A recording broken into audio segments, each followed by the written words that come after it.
What's up, YouTube? Today we're going to talk about the build that me and my whole entire team is going.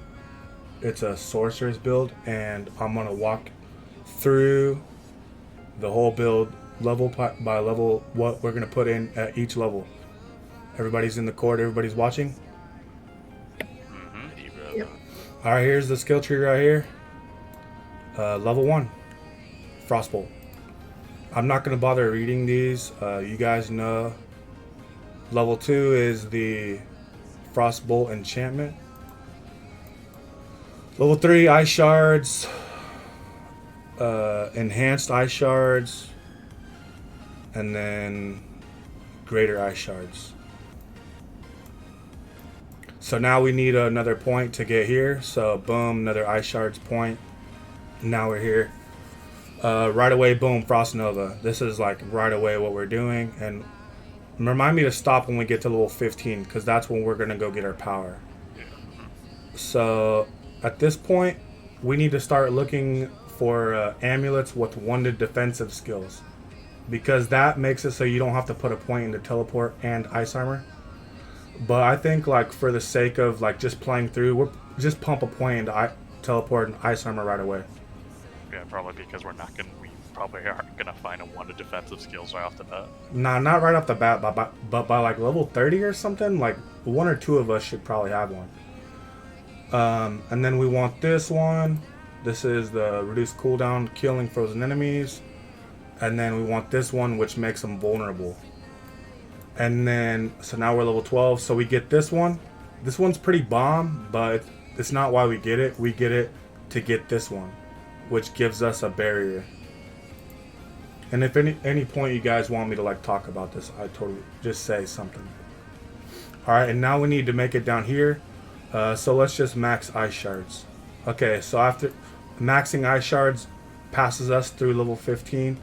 So I think it's what? How do you look at your... Okay. Oh, I'm on sorcerers. What the fuck? Anyways, alright. Enchantment. Ice shards. At level 15. Skill tree. Oh, I didn't keep it. God damn it.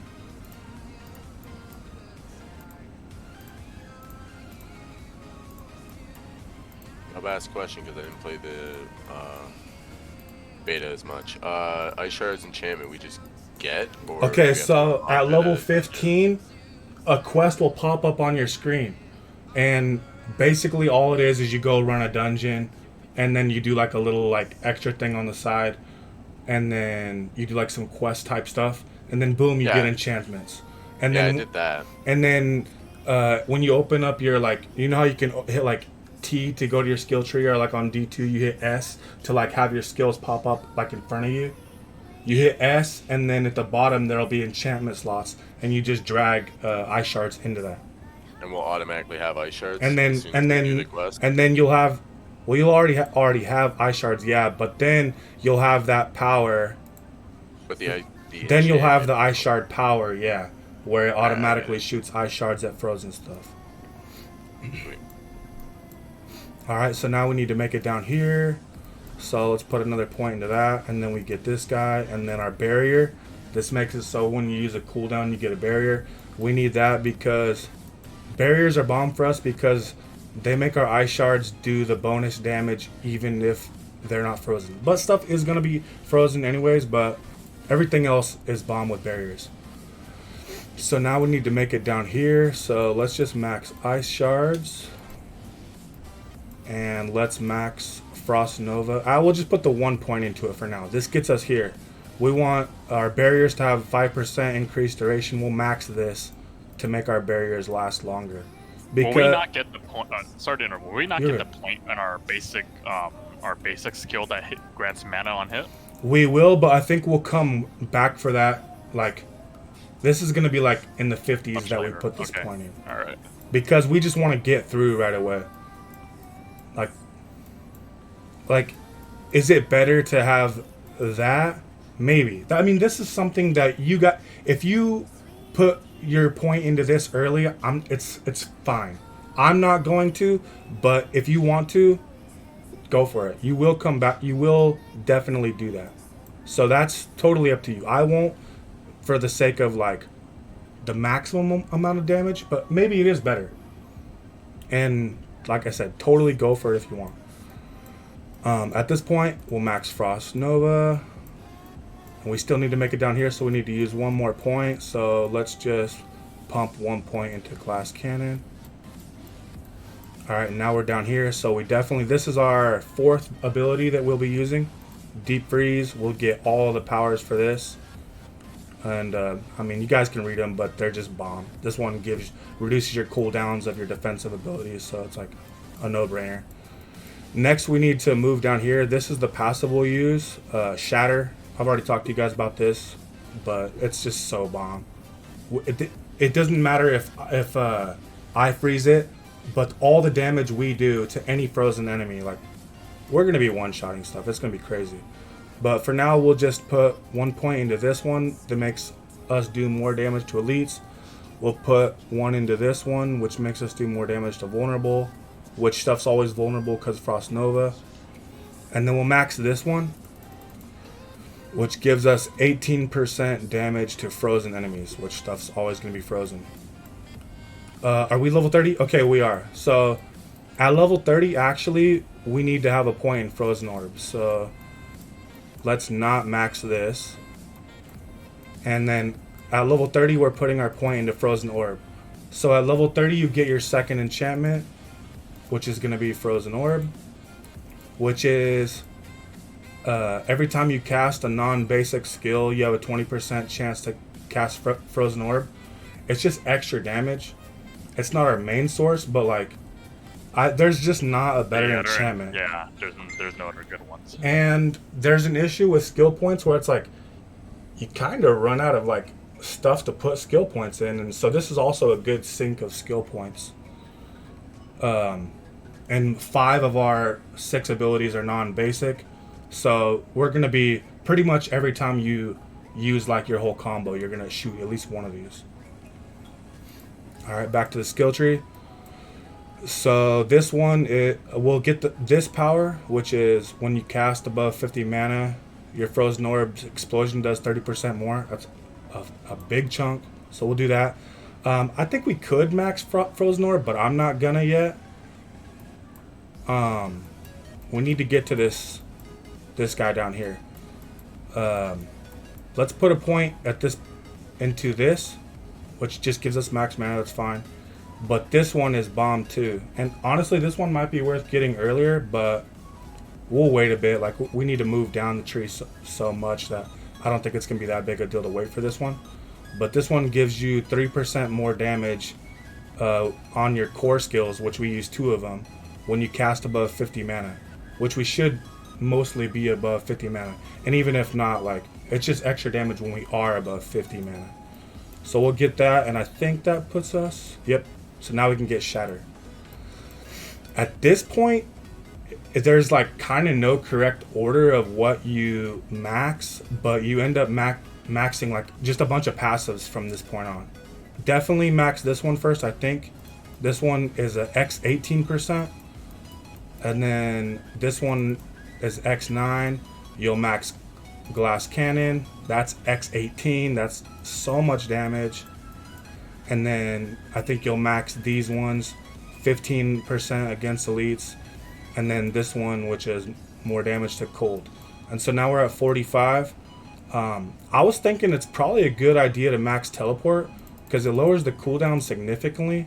And then this one, if you hit 6 enemies with your teleport, you're literally down to 2.8 seconds on your cooldown for teleport. Plus we're going to have CDR from gear. Like, I think that's going to be what you want to do. At this point, you could put a point into this. So, okay, so we're now level 50 with 9 remaining. So these 9 remaining points are going to be like our renown points. So there's a world where we might not even actually have these points at level 50. But at this point, the build is more or less complete.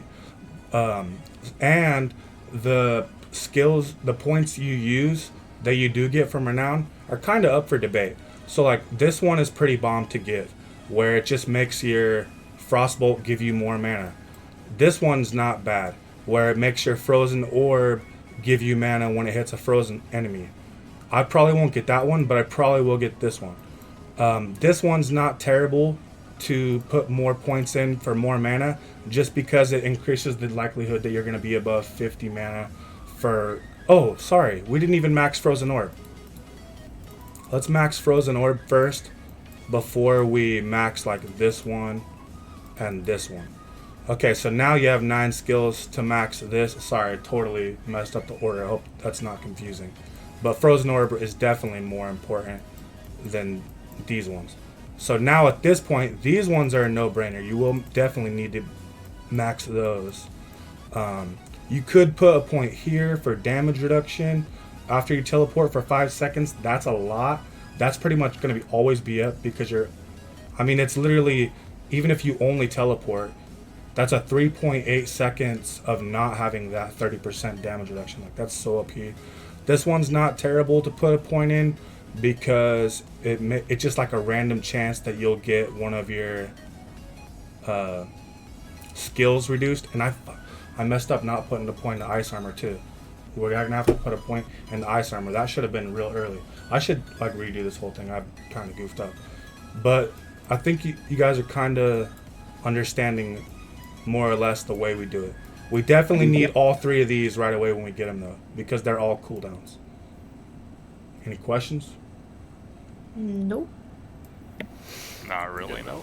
So more or less, this is the build. You're gonna have some leftover points. You can put them in like kind of whatever you want, and it's not gonna be bad. You can max out the mana, and then you have it. I think that's kind of a no-brainer to get these ones. And then you have 1 point. You could put it in here for more mana. You could put it here, or like, I don't know, make your barrier stronger or whatever. This one's useless, but this is pretty much. This last point is like the only one that's like. There's not really a great place to put it. Alright, gear and skills. I already have, sorry. Okay, so I already have all the aspects, and these aspects are exactly what we'll use in exactly the location that they're at.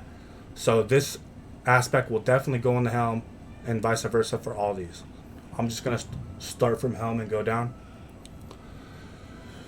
This power makes it so that way when you hit an elite, you get a barrier. We love barriers, so we're going to get that. And the barrier lasts 10 seconds every time you hit an elite, and it can happen every 30 seconds. So basically, you're only going to have 20 seconds of this power not being up. And you get this power actually in Act 1 from running our dungeon, our enchantment dungeon. You get this power. So this one's like a freebie. This is the chest power. Casting ice armor makes you unstoppable. You'll see that our boot power actually is what makes this kind of better, but there's really just not a lot of other good powers you can get from dungeons that can go on the chest that are better that I've found. And so this is the one we'll use. Gloves. Ice shards pierce and deal more damage. This is the best dungeon in Act 1 to run for XP. We're gonna like basically this before we even do one quest in the entire game, we're gonna go do that dungeon to get this power and probably toss it on our gloves like immediately because it's just so much more damage. This one is kind of just like a filler, like there's literally nothing else that's good, but basic skills grant 20% damage reduction. I mean, that's pretty crazy. And we're with our frostbolt, we're going to be basically left click, right click, left click, right click. So we'll always have this up. This is our boot power. While unstoppable and for 4 seconds after, you gain 10 to 25% increased movement speed and can move freely through enemies. We're going to be one-shotting stuff, so movement speed is going to be king. And that's why this power is good, because now your ice armor makes you unstoppable. And teleport also makes you unstoppable. So like if you teleport in Frost Nova and wreck everything, by the time your movement speed boost from teleport runs out, you'll be able to pop your ice armor to run fast again. Use the teleport icon. You want to change that? Oh, this is not teleport. Sorry. I mean, it looks the same, so no Yeah. worries. Okay, now we're good. Yeah, so if you see it, it says it makes you unstoppable. Okay, so for the offensive powers, these ones are just like there might be a better one, but I just chose these ones. Like we're just gonna do it. I think it's gonna be fine enough. But here's what this one does. Your skills deal 10 to 20% increased damage based on your available primary resource when cast, receiving the maximum benefit while you have full primary resource. So like if you do all your abilities, like when we freeze stuff, our ice shards coming from automatically stuff being frozen, that if we're full mana, we just get boom, free 20%. So it's just like we're obviously going to be casting ice shards, but it's just going to be like free damage on the side, and there's kind of not much better. So that's we'll definitely get this one. This is the best power out of all of them. This is the most important one. It has the highest damage, and that's why we put it on our amulet, because amulets get a 1.5% bonus, but this one does 30 to 40% more damage to frozen enemies. Obviously, we're always freezing stuff. This is our best power. So this is going to go on our amulet because it gives a 50% bonus. So Kyrgyzstan is like, I think, it's not Act 2, so we probably won't get this power for a bit, because I think we'll do Act 2 first. Second. Sorry, after Act 1. This power, also a no-brainer. You deal 11 to 20% increased damage to vulnerable enemies while you have a barrier. Everything's always vulnerable with Frost Nova, and we should all pretty much always have a barrier. So, boom, no-brainer on this one. Core or mastery skills cast at or above 100 mana gain 20 to 40% increased critical strike chance. That is so much. 20 to 40 crit is so much. It's insane how much that is. This power is crazy. I wonder if you put it on an amulet, if you could get 60 crit. How crazy would that be? There's no way. This power is busted. Anyways, like we should a lot of times we'll be above 100 mana, for one, because we have like these powers here that give us increased mana. So like this one might be a good idea. It's probably the max for the higher chance of us being above 100 mana. And also like helmets and offhands and stuff like that can give you mana. So it probably wouldn't be a bad idea to look for that stuff on those items. And this is our last power. Attacking enemies with a basic skill increases the damage of your next core skill by 5 to 10%. So basically this is what makes it a left click, right click, left click, right click. You could left click a bunch to make your one ice shard stronger. That's fine, but even if you only left click, right click, left click, right click, you could still be getting like 10% all the time from this. For jewels or gems, so like obviously some of this stuff can end up being socketed, and so you can put sockets in. And I just recently changed this. For armor, I had ruby, which gives maximum life. All these are so bad. I really think like the number one thing they need to change in this game is like making gems like more Yeah, cool. the gems look kind of They suck. So this one, emerald. In our weapon and offhand, emerald. no brainer. Yeah, increased critical strike damage to vulnerable enemies. Everything's always vulnerable with Frost Nova, so definitely this. This is what I changed. So I had life, but this one gives 5% barrier regeneration. And in my opinion, like we're gonna have barriers so much that we're probably not even gonna take life damage like most of the time. So I think we'll either go all diamonds in our armor and our helmet, or like maybe a mix of armor, maybe like 3 diamonds and 2 rubies, something like that. And then in the rings and amulet, it's basically a toss-up between skulls for armor or diamonds for all res. But I think intelligence gives all res. So I think skulls is the way to go. And cold res, fire res, lightning point. That's so boring. Like these are all so bad compared to. I think skulls is the way to go. Just remember, taking out gems, is it free like D3 or does it cost money? I think it does cost money, but I don't think it's gonna be too bad. I think it's always gonna be a flat rate versus like re-rolling a stat on an item goes up. So I think but it's definitely not gonna be cheap, but Not sure if we should just slap in gems early or just wait. Well, the thing is like if you outgrow a piece of gear, you can just disenchant it to get the gem back for free. So. Yep. Oh yeah, true. So this pretty much covers the whole entire gear set, all of the items and aspects, and the skills. So pretty much the only thing that's left is Paragon. Early on, though, I would guess if we get any aspects we don't need, we just disenchant and we sell an aspect for gold, right? You would so there's an aspect on weapons that is super duper OP. This one, deal 15 to 25% increased damage while you have a barrier. If you find this at like level 20, you're just gonna keep this until level 50. Like you're not. You're not. What you're I just, mean is, like, if we get an aspect for a different class. Oh. I'm not talking. I don't care what you do if you get aspect for a different class. I mean, if it's an insane one, and maybe you're gonna make the build, save it, sure. But if not, yeah, I would just disenchant it for the mats. Mats are gonna be a huge thing. The way I was thinking is we're basically gonna pick up everything, sell whites and blues, and then disenchant rares, because the yellow crafting material is gonna be the hardest one to get, and whites and blues actually still sell for a lot of gold. And the rare ones is the only way you can get that rare mat. So I think that your best bet is gonna be to do that. Sell whites and blues for gold and disenchant rares until you get into that balance where you need to switch that up. But I think initially that's the strategy we're gonna go for. Until we get to like 150 of the rare material, then maybe we can start selling rares for gold and then return to that whenever. So pretty much we've covered everything, so let's look at Paragon now. Let me start a fresh Paragon board.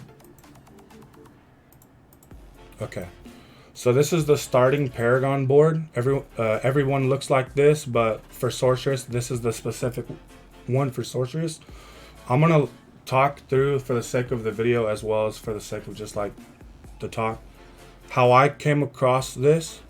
The way it works is you want to move to this node for sure. You move up. You want to get to this node so you can attach another board. You don't want to just spend a bunch of time in one. You want to just get through it. But there's rare nodes, and there's magic nodes, and then there's white nodes, and there's a glyph nodes. We'll talk about glyphs probably at the end. I know the least about glyphs, but I'm learning. So as you see, there's a rare node here and a rare node here to move up.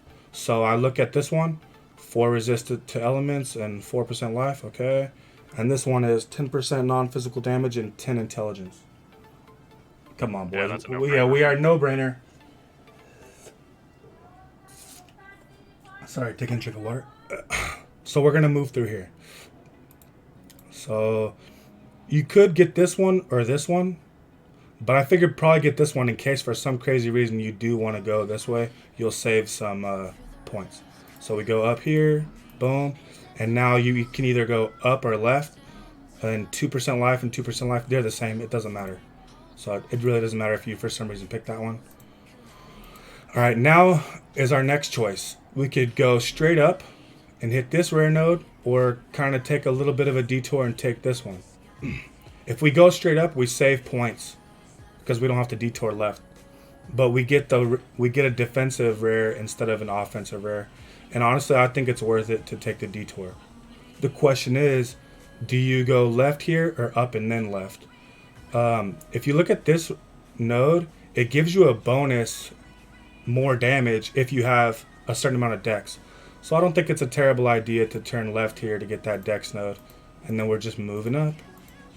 We're not even looking at these because we need to speed run to the next board. Boom, boom, boom. And then now we click this node. Alright. This is... You get to choose a board. I've already done the research, but basically the way it works is each board has a name, and each board has one legendary node that's like a build-changing, like build-defining node.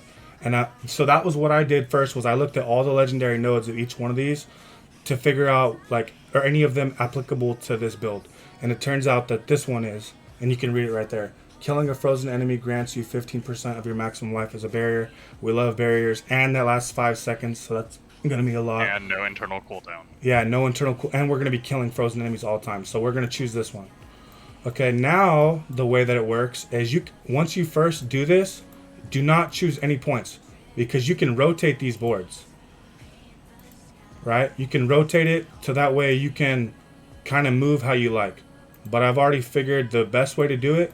We're speed running to the legendary node. Is in this orientation. Okay, so here's the legendary node. So same thing. We can go left or right. Here's a rare node. Here's a rare node. This one gives damage reduction from chilled enemies. Don't care. This one is cold damage. We want that. So we're going to go ahead and move left. And you could go left, left, left, up, or up and left, and it don't matter. But for the sake of just getting through it, we're just going to go left.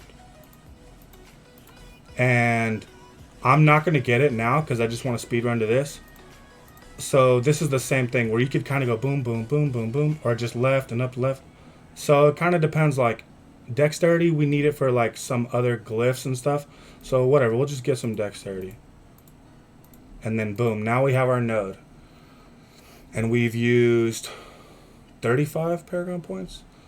And on another site, it kind of follows along with what level you'll be. And at level 58, we'll be able to get this. And then we can go back and get this.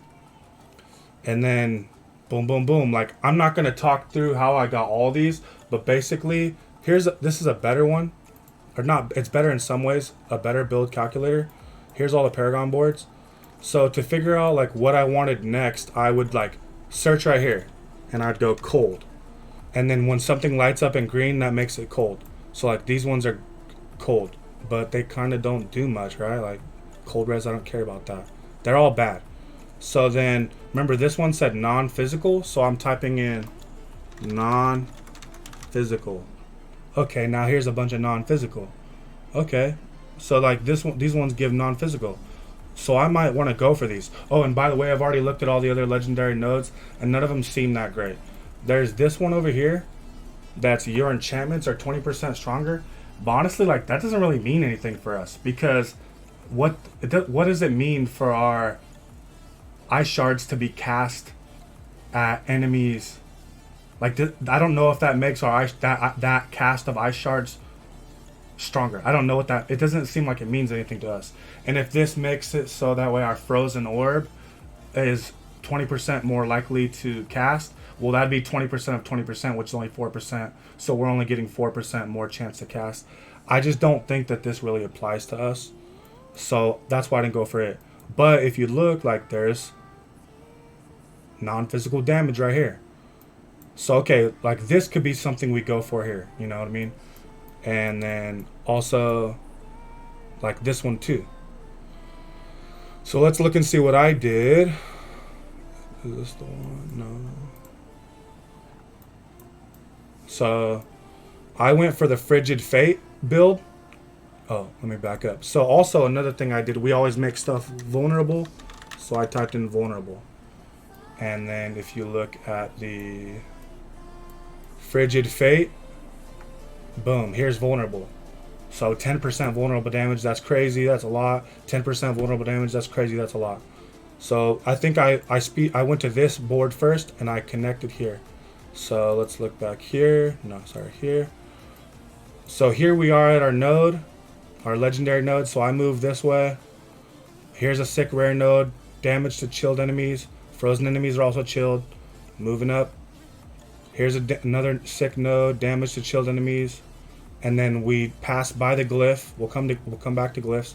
And then we move up here to connect to the next board, which is Frigid Fate. We move up to get this vulnerable node. And then we're right here by this glyph socket for when if we need it, which we will eventually. And then we come back here, hit this vulnerable node. Again, look, this is more vulnerable damage if you reach that dex threshold. What I don't know is, does your gear dex go towards this? I'm not sure that it does. And this might be Paragon only. I don't know. So we'll have to... I believe on one of the the sites that we were looking at, it says it was Paragon only. Okay, so so if that's the case, like this one's willpower, it might not even be worth getting these. Yeah, and if you go to the other build calculator, This one. yeah, I think it's if requirement. It was on. Whatever. I'm not. Well, that's speculative. Who knows? We don't know yet. Anyway, but we're still gonna get it. And so now we move into the enchantment master board, and we are going to move down this way. So you want to orient it like this. You might have to rotate it. This might not be the way that it is, but basically we're looking for these type of rare nodes, like this one. Go past the glyph. This one, damage to elites and non-physical damage, and then this one, non-physical damage. At this point, we're like level 80 something, and I think at this point we're probably going to be focusing on glyphs and making our glyphs stronger. So let's talk a little bit about glyphs. I know the least about glyphs. This is how I understand it. When you run a nightmare dungeon, you're guaranteed to get a glyph at the end, but there's no guarantee that you're going to get a glyph that's useful. But there's also magic and rare glyphs, so I don't know if you get a magic or rare glyph, like how rare is a rare glyph, I don't know. But here's a glyph here. Basically, whenever you chill an enemy, you deal 3% increased cold damage for up to X15, like stuff like that. And glyphs, basically glyphs are sick, but we're gonna have to cross that bridge when we get there, because like it might be like 10 glyphs you get before you're getting a useful one. So we'll come back to that. That's outside the scope of this video for now, but they are sick and we won't use them, but they're not build defining. So that pretty much concludes everything for the Paragon, and now we just need to talk about strategy for the game. So strategy for the game, it's pretty simple. Speedrun the campaign. The late game doesn't start until you until you get through the campaign. So we're gonna do that right away. Act 1 right away, Act 2 right away, and then I guess we'll kind of just wing it at that point of what act to do next. What we'll have to do though is when we complete like a couple quests in Act 1, we'll have to all break apart to make sure that we're getting quest progress, because there's like weird things that happen when people all quest together. Because like if I'm the leader, if you're not on the exact same quest state as I do, we could quest through the whole game and you could get none of it if you're like not at the same exact quest state when we start. So like after we beat like each act, we'll probably like disband to make sure we all got it and stuff like that. So that's one thing we'll do. But everything else is kind of self-explanatory. We're gonna speed run to the ice shards power dungeon, and then after we do that, we'll just start the campaign. And then once we hit 15, we'll go do our enchantment, finish Act 1, finish Act 2, and then in Act 2, I believe, is when you get your horse. And then in that moment, we'll decide if it's worth to have us all just run in different directions to like go try to grab waypoints from different acts and stuff like that. We'll just kind of have to play that by how it goes. But other than that, like that pretty much wraps it up. Hey guys, have any like questions or comments or anything like that? Good summary. Like I have this saved so I can look at it when I'm leveling. So this is very nice. Good job, Juice. Thanks. I will for the YouTube video, I will post the build in the comments. Make sure you like, comment, subscribe. Welcome to HXC Juicebox, aka Thizzle Dance Live. Make sure you like, comment, subscribe. I don't have a Patreon, but save some money for when I do, so you can send me on my Patreon, and that way I can quit my job and then I could become a full-time YouTuber / Twitcher or whatever. And that's the end, boys. Thank you. Any questions, feel free to comment and I'll answer.